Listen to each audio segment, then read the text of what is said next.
So this is an expository talk, so for most of you, I think you can pay attention in about 59 minutes. So let me start with a few assumptions. This is Hodge series, so whenever I say X, it should be viewed as a complex variety, and I'm going to view it as an analytic space. In other words, the classical topology, not the heuristic topology. And let me assume that X for now is a smooth projective variety.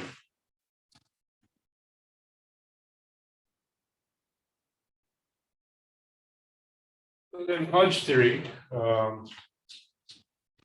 guess was supposed to be in the title, says several things, but in particular, it implies that I take ordinary singular cohomology complex with integer coefficients and make it complex. Well, first of all, I can view this as Durand cohomology, and so I can represent these differential forms. But even better, I can decompose it into spaces where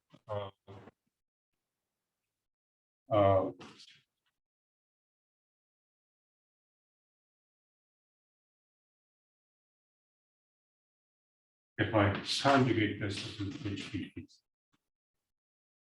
And maybe I should also say, look at this backwards. This is going to be compute cohomology X isomorphic to, and in the sheaf of homomorphic or algebraic P forms, it doesn't matter. Right. So, I mean, if you're algebraist, right, you tend to think in terms of spectral sequence, and you can prove all of that algebraically, but the actual much of the interest is that we have this thing, and you can't prove this algebraically. You have to prove it analytically. So maybe I'll say just a word about this. So he poses you choose a Kähler metric, and you can do that projective, and then you can represent homology classes as harmonic forms, so they're in the kernel of the Laplacian. And normally we have two different Laplacians in the complex manifold.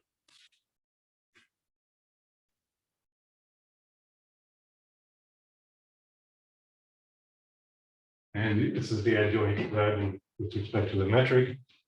And these are, on a general complex manifold, these are completely unrelated. And the magic is that for a so-called Kähler manifold, which includes this case, these are almost the same, except maybe a factor of 2. And that's actually what goes into this thing. So when you first see it, it looks like so what, but actually there's some magic that goes into the proof. All right, so but beyond that, let me just say that I'm not using the word very efficiently, but we can now algebraize this whole thing. So let me define a Hodge structure.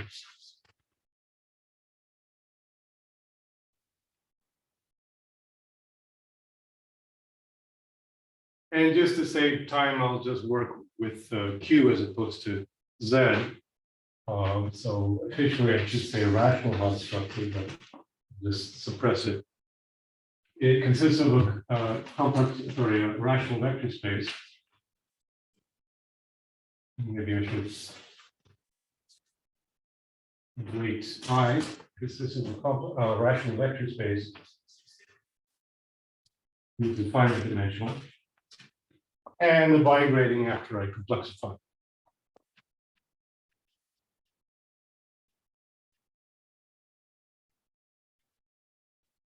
To be lazy, let me just say as it's.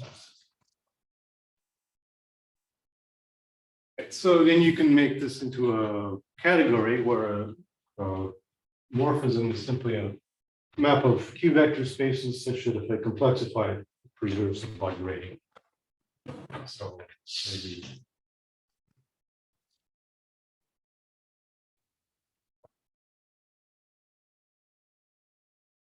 If anyone wants me to spell it out, I can say it.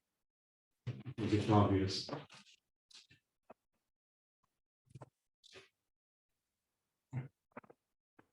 So then, in spite of the fact that it comes from harmonic forms, maybe a little bit surprising is that you can make this completely canonical. So and I'm not quite sure who to attribute this to, but I'm going to just put the lean here because this is a special case of a much more general theorem. But if anyone knows differently, correct me, that this can be made completely functorial.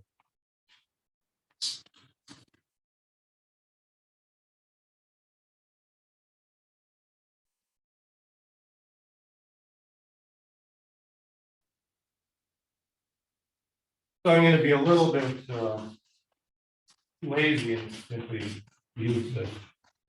Let me just use Q. From the category of smooth projective varieties to Hodge structures.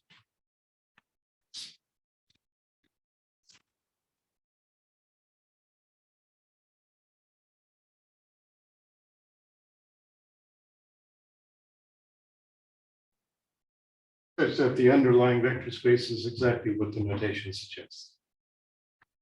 So, in particular, it's independent of the metric, and the proof is to really just reinterpret this. And so, let me say just a word about this. So it's actually quite easy. So you switch from this bi-grading, which is nice, but it's a little awkward to use in this formulation, to the filtration.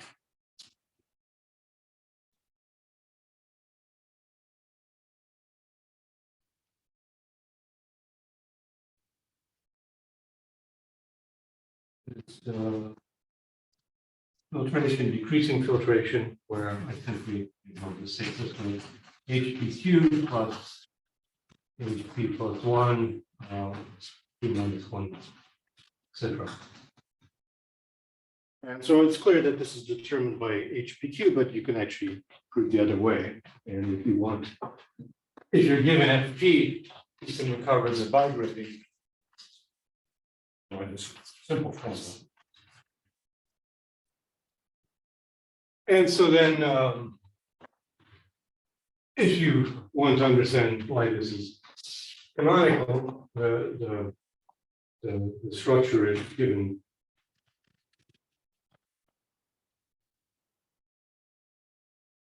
as follows. So first of all,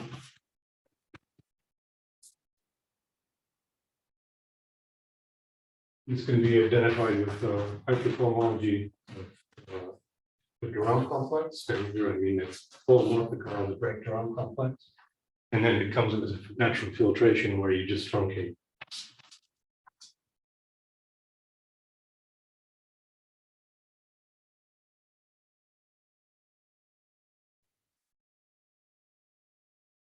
Got this from the greater.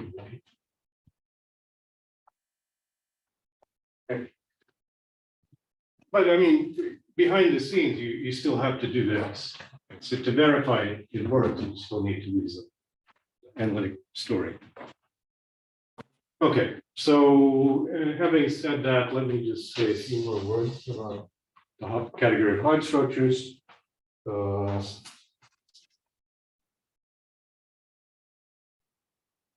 Has more structure, it's a tensor category, so it has a tensor product.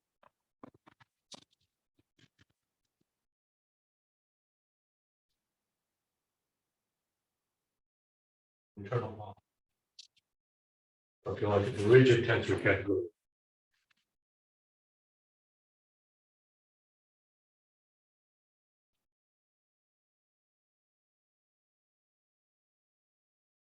And for the tensor product, you simply use the vector space tensor product, and then you simply use this formula. Down here. So it has these, if I give you two Hodge structures, let's do something. It's kind of the obvious.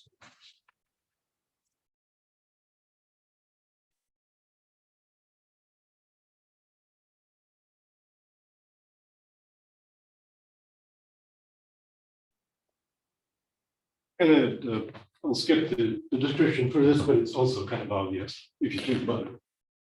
So just to say a few more bits of notation.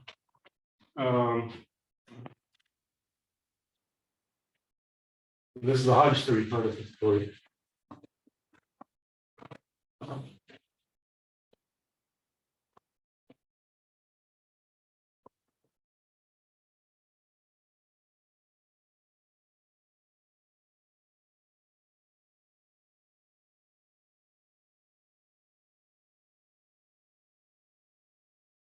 Okay. So, right. So, yeah. So let me just define the Tate Hodge structure. So it's an integer. Could be negative, and this is the unique up isomorphism one-dimensional Hodge structure of weight minus 2n.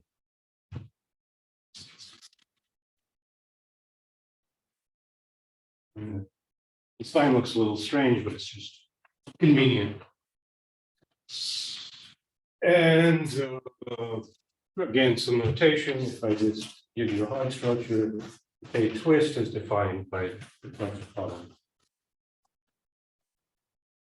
And it's designed to be compatible with T-twist and L-adic cohomology or other things. Okay, so let's see. I can. Yeah. Okay. And there's usually a factor of 2 pi I, but ignore that. All right. So in addition to the previous statement, maybe I can just supplement that. So the proposition from above continued. So if I have X and Y are smooth projective varieties, I have good decomposition. It's compatible with this tensor product.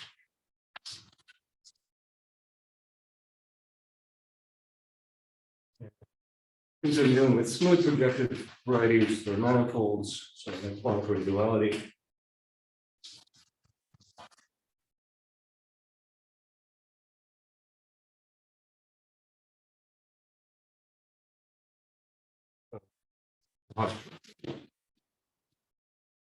Right. So yeah.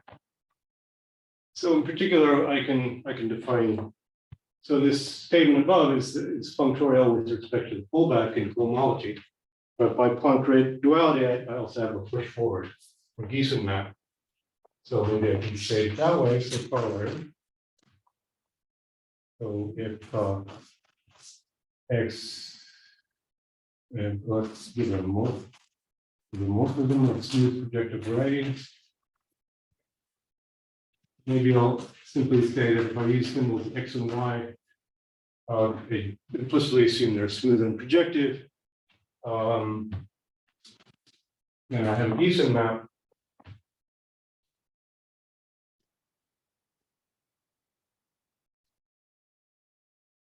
The dual to the pullback, push forward map, and transfer, that's what's the name. And when we do coefficients, I'll skip the coefficients to time. And I need to just to be lazy, let me just look at my notes so I don't mess up the sign. It's plus or minus the, and you think about it, m minus a.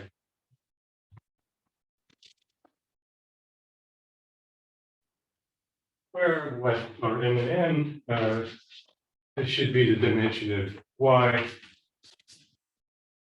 And here I mean the complex dimension.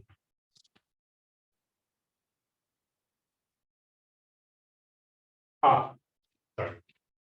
And then there's a twist, which, again, to be lazy, let me look it up. It's n minus n.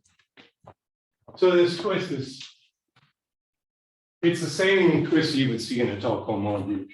I mean, the bookkeeping is the same as in a telephone model. Right, so what's the assertion that this is a more Hodge structure?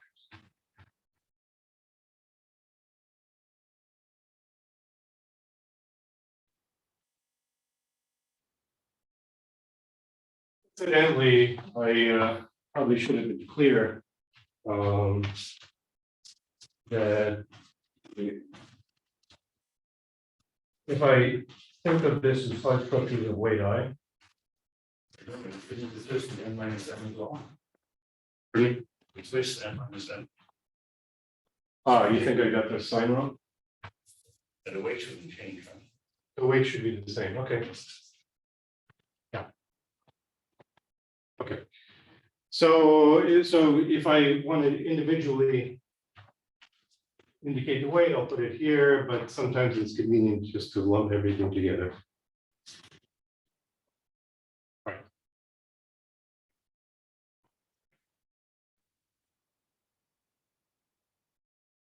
Okay, so having said that, we can get to the thing.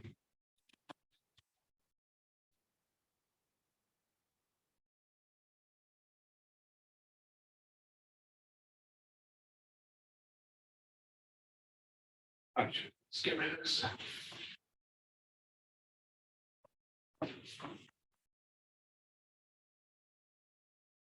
An interesting special case is when X is some variety of Y, some manifold of Y, we prefer.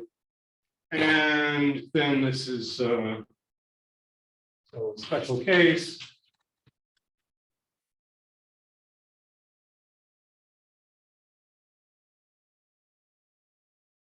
Is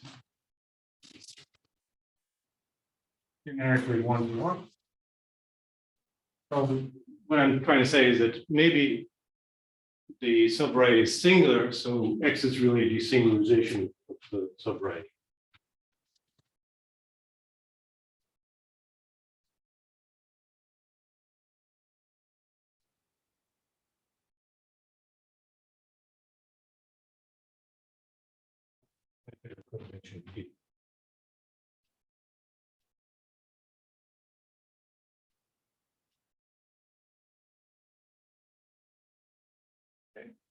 Then I look at the extreme case. And so if I just start with I equals 0, then I have a natural generator, which is just the 1. And then that ends up in H2P of X. And I guess I should put this by P. Yeah, okay. And then this is the fundamental clause. Maybe I give a name to the subwriting. This is independent, so this looks like I'm defining it, but it's actually well-defined, independent of choice of resolution. So what I'm trying to say is that this class is actually a Hodge cycle. So maybe what I'm saying, content of this, which was actually no content, the fundamental class.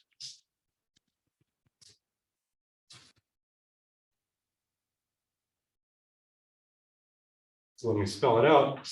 Is in the original notation, it had a by grading, which lived on the complex side with respect to right.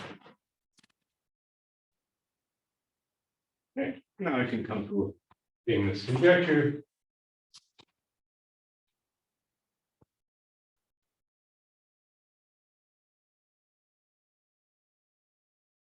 Well, basically says the comments. So these things on the right, or there's no right, but these things are called Hodge cycles.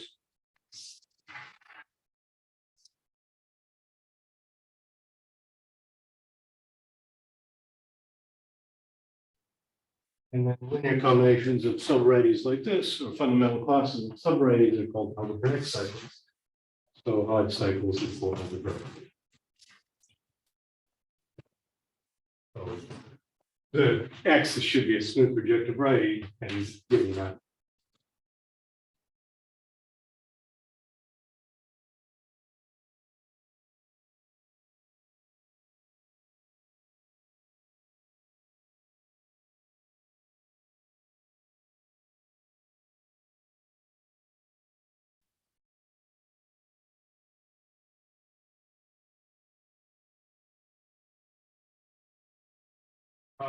And of course, this is on a smooth projective.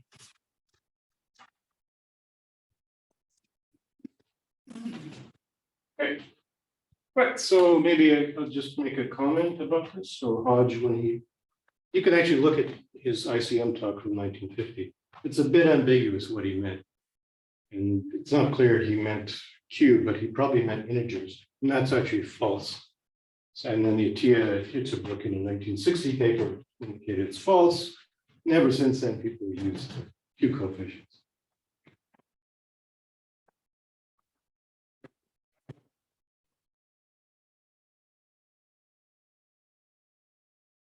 Never really conjectured. And it's not really conjecture. He says it's kind of an interesting problem. Yeah. Something to that effect.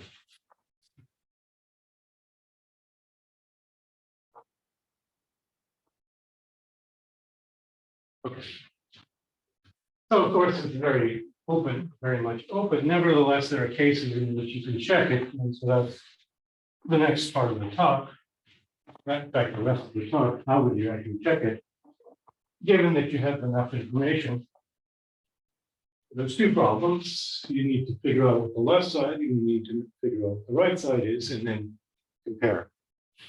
So let me explain how to figure out what the left side is in some cases. I'm going to switch to the next topic. So I did a little bit of talk. Maybe I'll say one more thing before I finish. I need this soon. So a polarization, definition. If you're familiar with the Euler varieties, it has the same meaning. Of weight in. And symbol at the same time. Actually, let me use n as a weight. Is a pairing Q from H tends to H to Q n minus n. Such that a bunch of things happen. Such that, first of all, if n is even, then it's symmetric.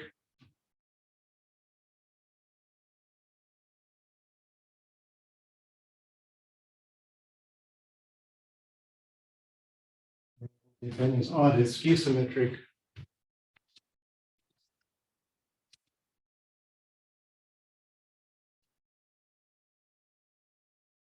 I forgot to say one thing. I'll say it after I finish this. And if I look at the following modifications.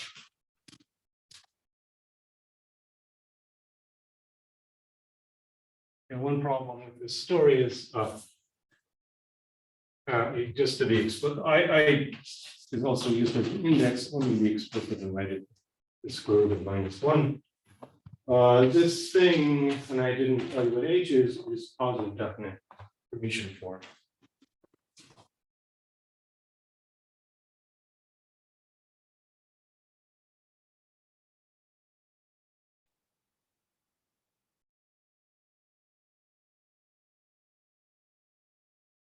Where I should tell you what H is.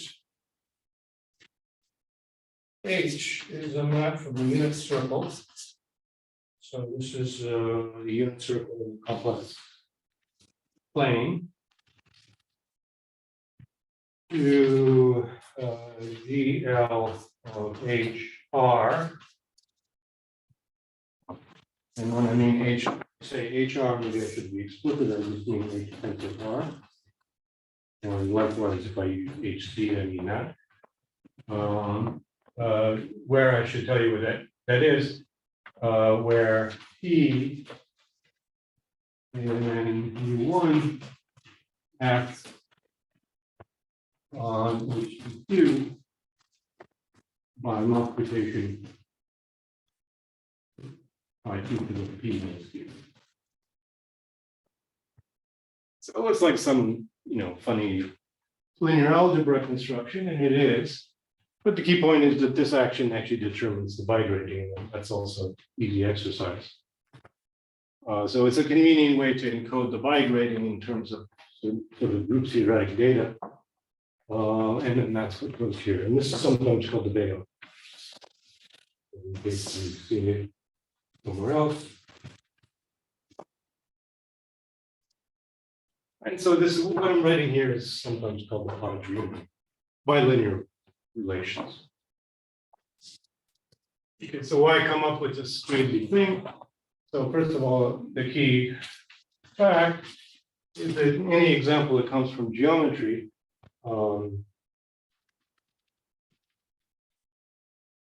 again, just to save writing, when I write X, it just means we can get the gravity.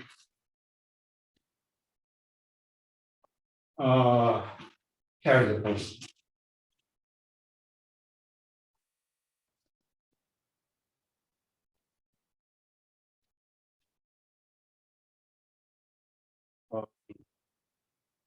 And when n is the dimension of X, you just use the cup product, but in general, you have to play with hard lushes.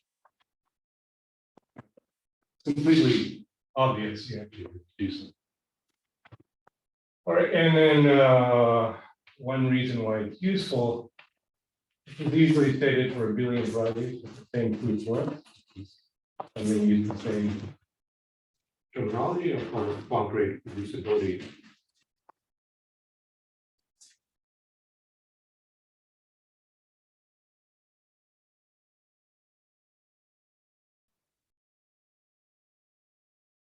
The subcategory, full subcategory of polarizable Hodge structures. That's the semi-simple category.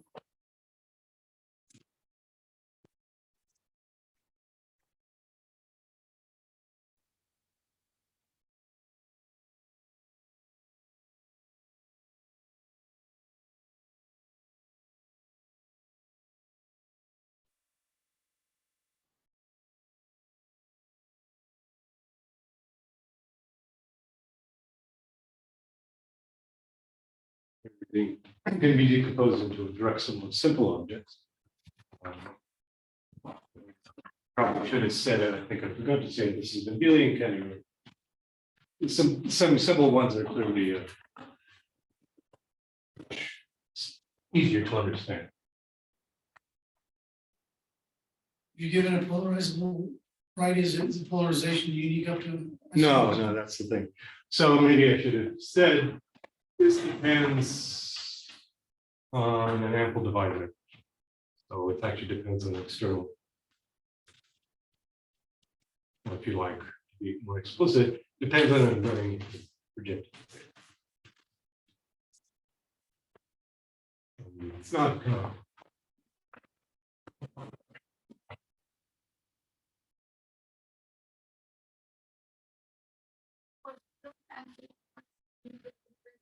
You'll get different polarization.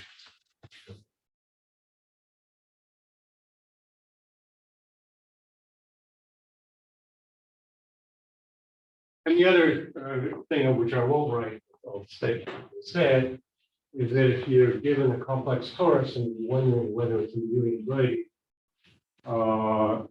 theorem basically due to Riemann is that it's necessary and sufficient that the lattice carries a polarization, which is essentially the same thing.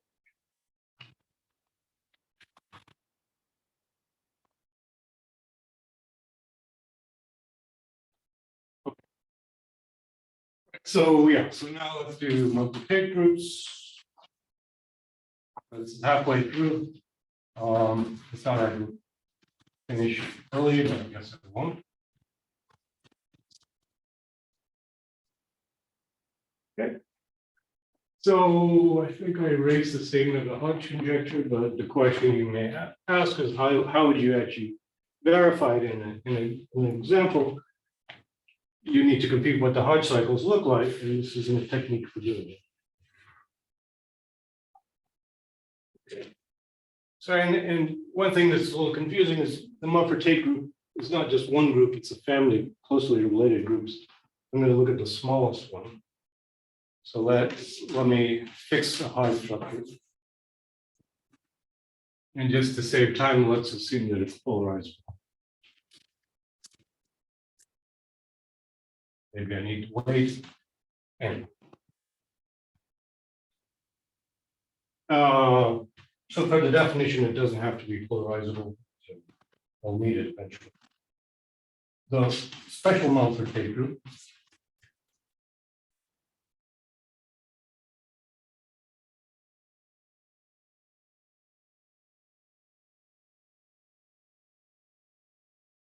also called the Hodge group. In fact, Mumford obviously didn't call it the Mumford-Tate group, he called it the Hodge group.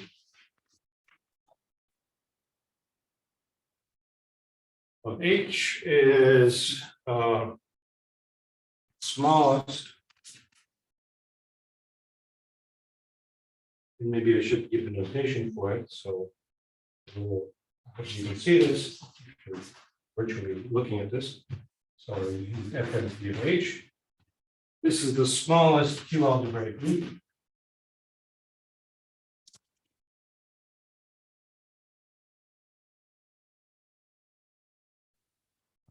Call it G in general for G out of H. There's an underlying rational vector space, and I tend to conflate the Hodge structure with the underlying space, such that if I look at the real points, this contains the image of under this U1 actually, which I think is still on the board. This looks a little strange. I mean, it's elementary in some sense, and you say, what the hell is this? I'm not allowed to say that because I just did. But the key point is the following theorem, which I guess is intake.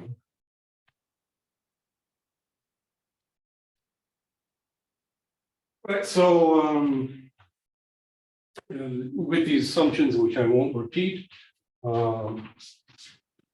this is a connected group, so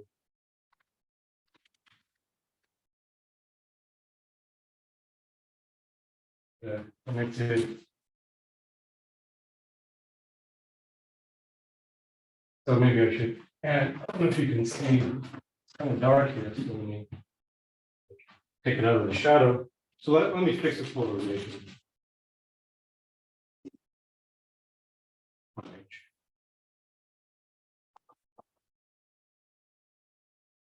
This is a connected reductive subgroup. And it depends on parity of either SO HQ or SPHQ, depending on parity.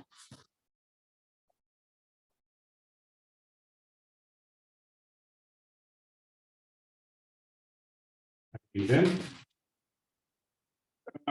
the second fact, which is sort of explains why it's interesting for the problem that I have. So this will act, well, the whole of GLN will act on H. It also acts on tensor powers of H. So let's take tensor powers. And if I take say, fix a power, and if I look at the invariance under this group, this is exactly the spatial Hodge.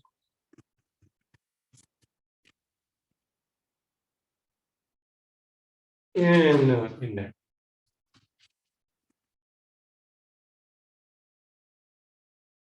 Neither of these things are hard to prove. For example, to see that it's connected, you notice the U is connected in usual topology. So, and likewise, reductivity just comes right here. Right? One way to characterize a reductive group, characteristic 0 at least, which we are, and is just look at its representation. And then this is also clear. Okay, so I'll skip all the details because of time, but it's easy. But now this explains how you compute this, and if you know the group. Oh, sorry. Yeah, no.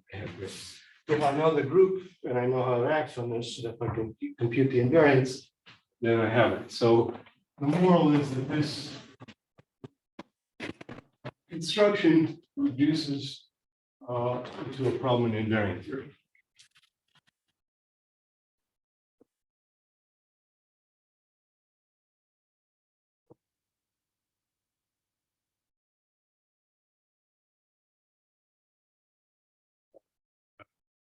It's data the corollary, but it's not really more of a consequence. So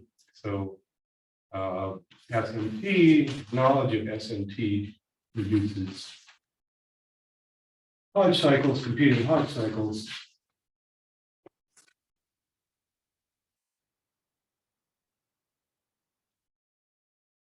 Good there.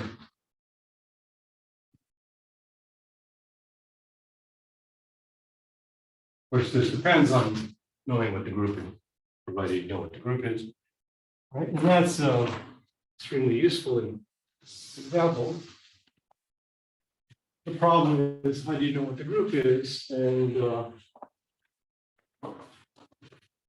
in private conversation, Nori once asked me a question: is there an algorithm to compute it? And it doesn't seem so easy. I don't know if he wants to make this publicized, but maybe good.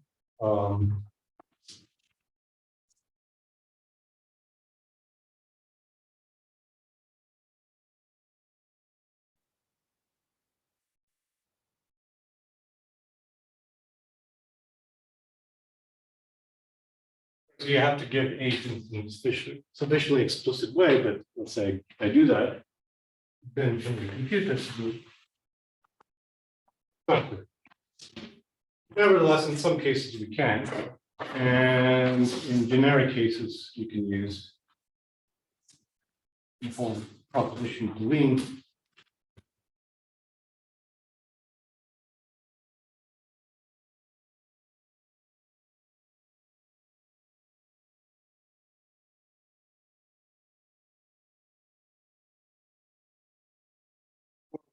The Bay conjectures in full, he proved it K3 surfaces, or not just K3s, but I think it's related to K3s. And in that paper, there's this very nice proposition. Unfortunately, I'm not going to have time to define the terms, like say rough terms. Okay, so if Z is a variation of Hodge structure, which is basically a natural notion of family of Hodge structure on, let's say, complex manifold, variety, smooth variety. Yes.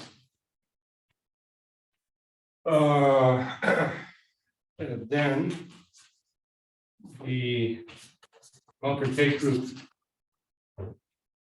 of the S it contains the okay, so the monodromy group is a discrete group, so take a Zariski closure.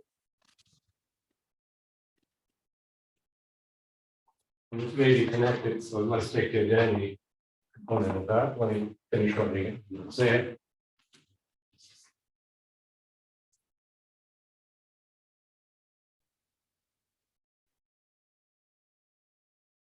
Identity component? Not for all S, but for very general.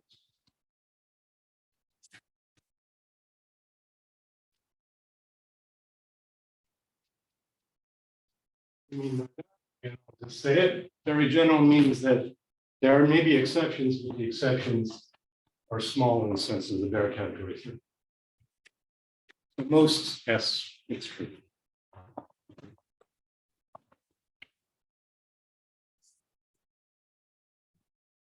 Okay.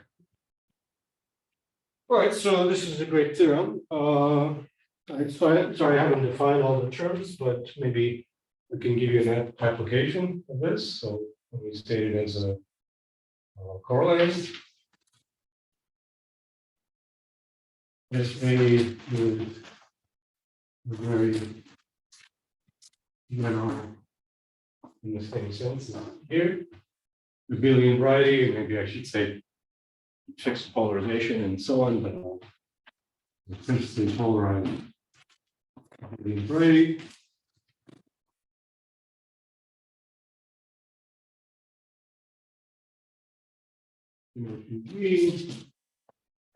In case you're not sure what I mean, it just means maybe what quick ways. So complex torus, which also happens to be a smooth projective variety. Then we can compute this group. The interesting Hodge structure is the first homology. Okay.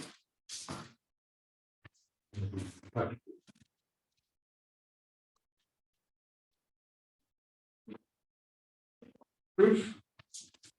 This is more of a sketch. So by it's still on the board, this proposition that's still on the board, it's contained in this symplectic group.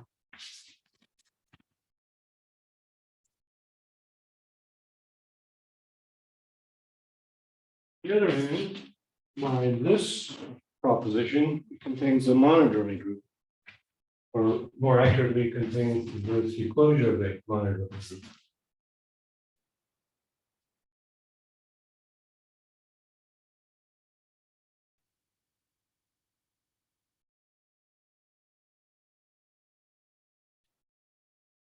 Depends on knowing what the moduli space of abelian varieties looks like. It's the what over complex numbers. It's the zero upper half plane modulo the action of the symplectic group with this Z coefficients, or you can use the level structure.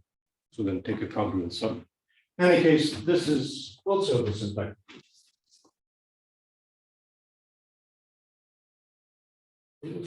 Fellow is trapped in between the same thing, so it's equal.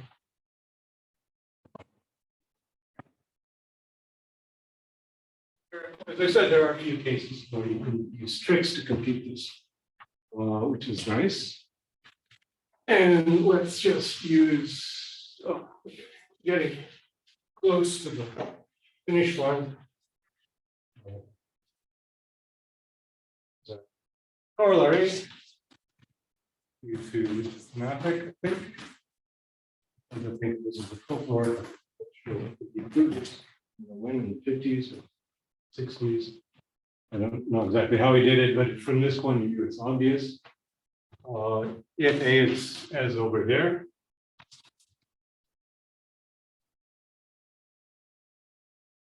Just conjecture bolster.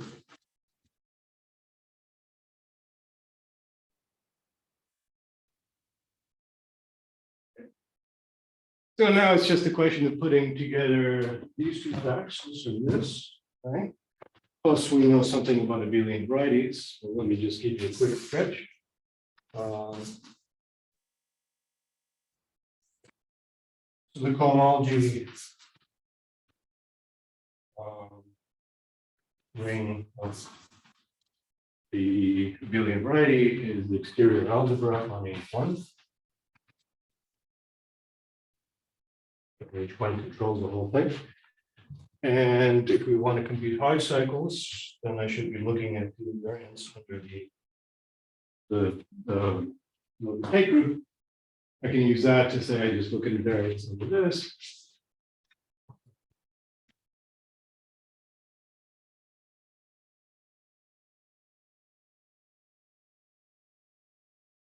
This fellow is the standard representation of symplectic group. And we know what these are by classical invariant theory. So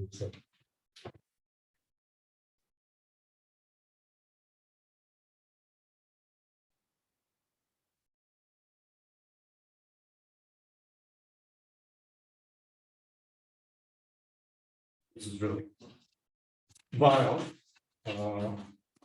you can compute exactly what this is. And you'll find that these are generated by, is a ring that's generated by degree 2 cycles.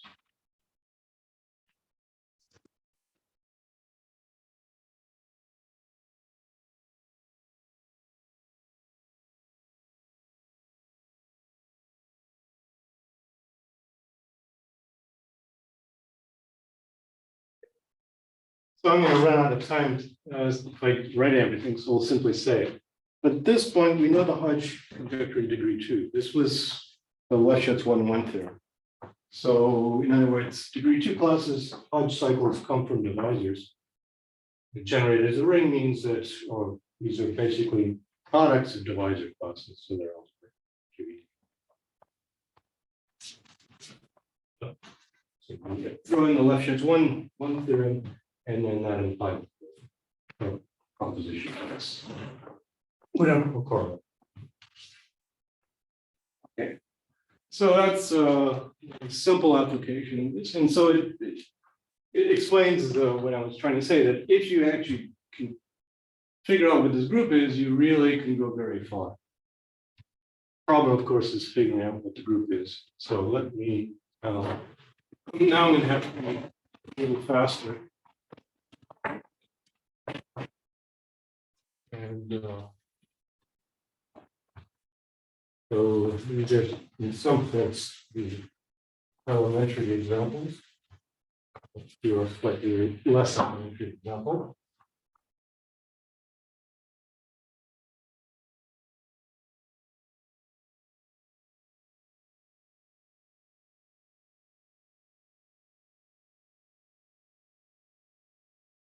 Okay.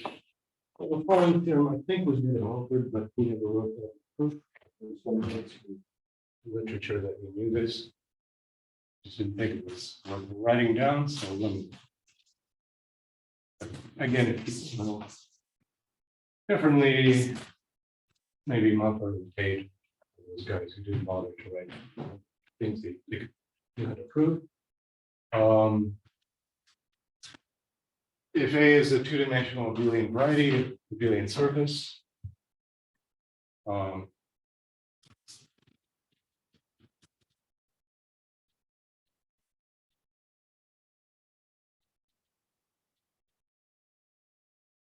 there's no problem checking the Hodge conjecture. As I said, it's the Leschetz 1-1 theorem, but you can make it more interesting by taking X A cross A cross A, then it becomes a non-trivial statement.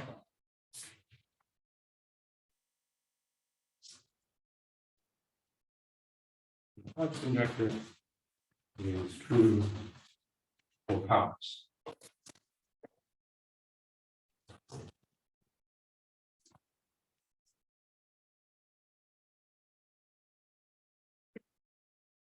All right, so the details I just, they'd be sketchy. I actually wrote down more details than I tried to do. And if people want, I had more details which I can send you the notes. Actually, I uploaded the notes to the meeting website, but I don't know. They're actually accessible. So it might be easier just to contact me and email. All right, so the idea is to determine the first step.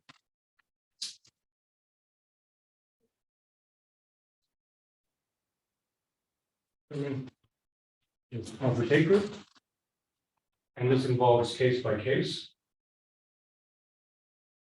In many cases, I'll explain a few of these cases. And then the second is to do invariant. Same idea is up there.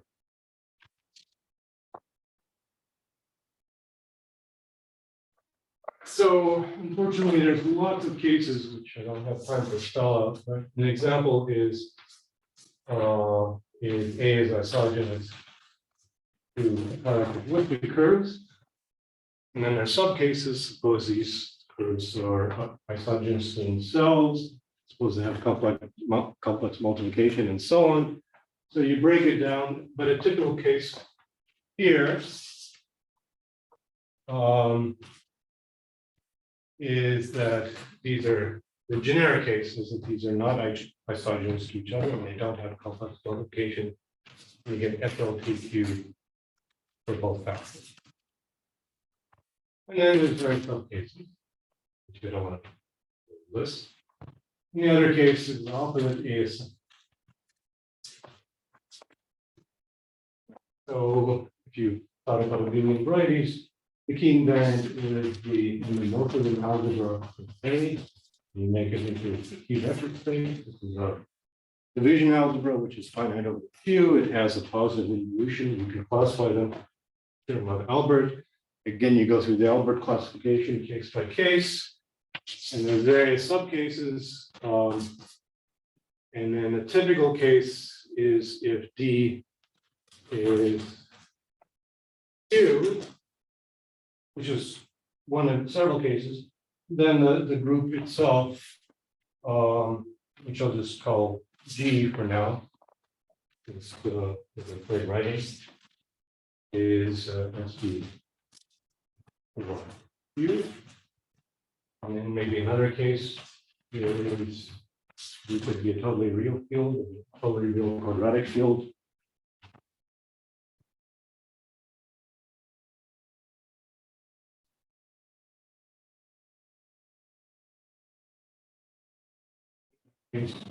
It's FL2, let's say F, we'll just call it F for Adam.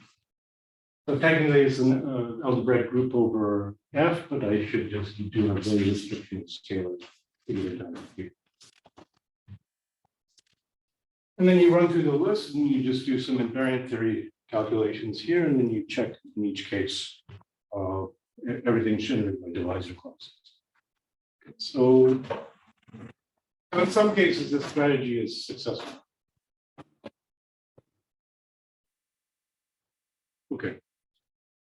So I thought I'd start to say a few things which are maybe more interesting for people.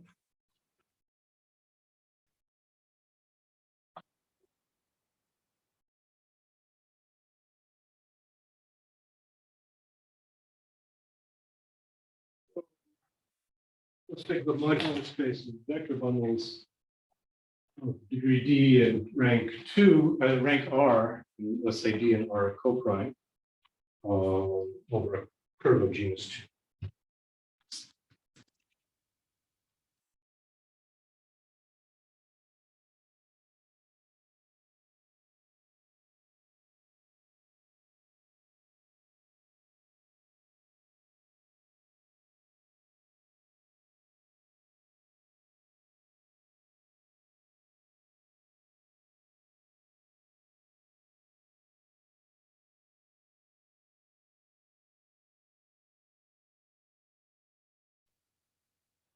Genus 2 curve. So what's the idea? Well, it's correlated with that theorem, so you use that theorem. So first of all, the theorem applies to the Jacobian of the curve, call it a curve X. Well, once you have it for the Jacobian, you also get it for powers of X, X plus X plus X, X to the n. And now I use some idea, the theorem of Title Hodge.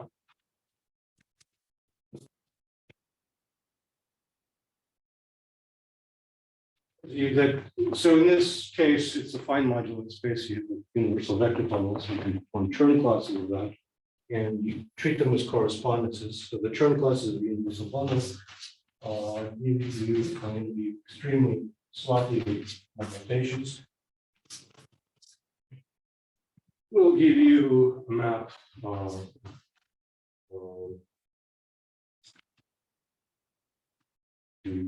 this modular space just to save time. Let's give a name to it. M.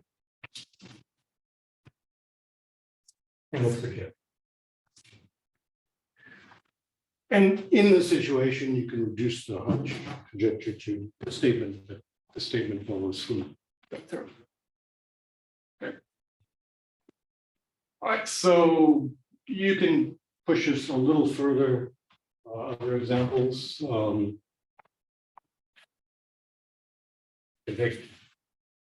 Modular space with vector bundled over the healing surface, in some cases, not just vector bundled, but torsion-free sheaves. And so. All right, so other examples, which I don't think I want to go into.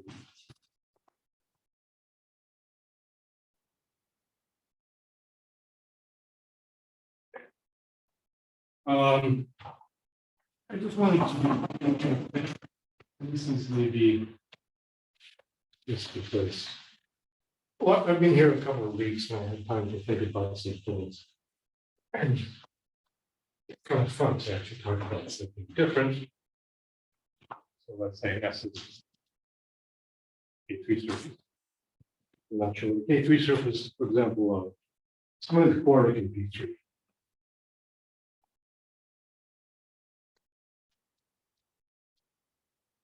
So if I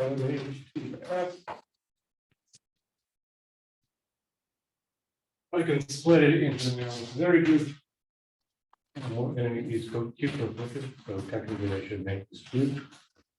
And the rest of it, which is usually called transcendental lines. And so I can take an invariant, which is like the endomorphism algebra of this. So I can take the endomorphism algebra in the Title Hodge structures. And let me call this Z. And then Zarhan showed you there's two possibilities. So a priori, there's many more possibilities, but Zarhan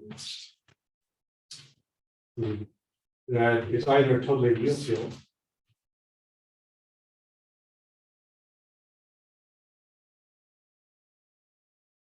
or it's CN.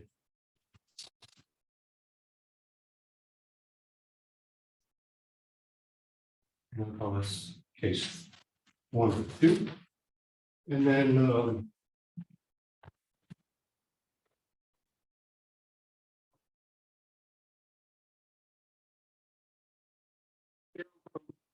last couple of weeks, actually, I suspect it's known. I should check the literature, so I don't want to claim it, but maybe it's real, I don't know. If F is summer, the healing surface, or it's a type 2.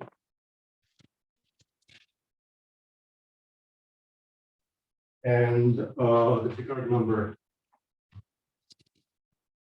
is the rank of the Neurosphere group is large enough. It can go up to 20. So if it's 11 up to 20, then Hodge conjecture.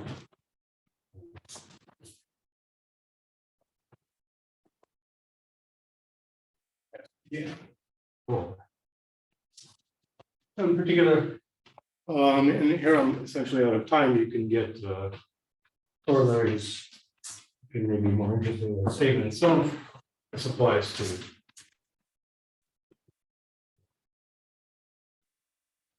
moduli vector bundles or sheave, torsion-free sheaves.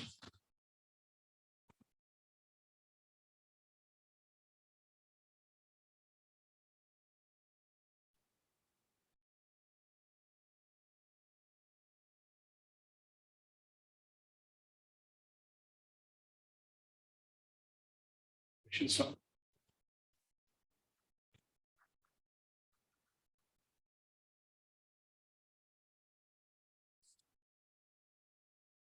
It's corollary stated for genus 2.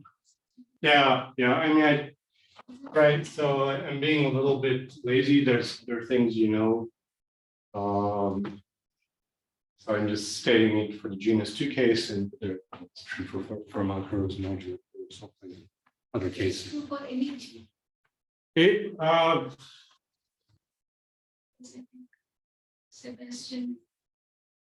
I think someone has shown that the voting is generated. Voting of curve. yeah, but you still need to check that it's true for. Yeah, so I agree that that's right, but you still need to check that it's the Hodge conjecture holds for XP.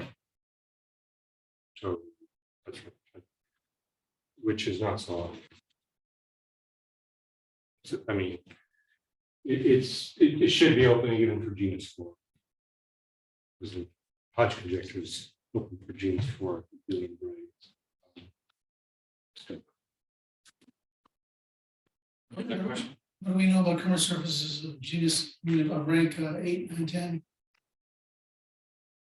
Oh, yeah, so this. Right, so if it's Kummer, the rank is at least 16. Because you're blind, yeah, so maybe I didn't say what Kummer surfaces. It starts with an abelian surface. And it has an involution by ±1.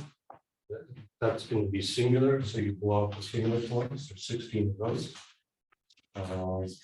And that contributes 16 plus the polarization, so that's 17. So for a Kummer surface,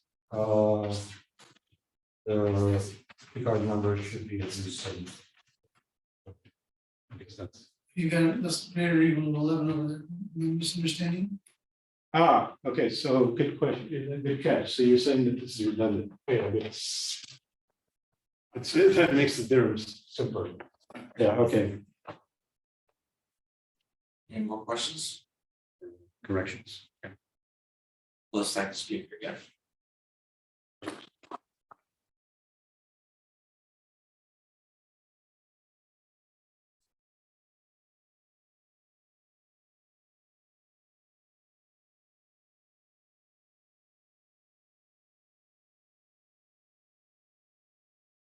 The next event is 2 o'clock. You know, be please. 2 o'clock. 15.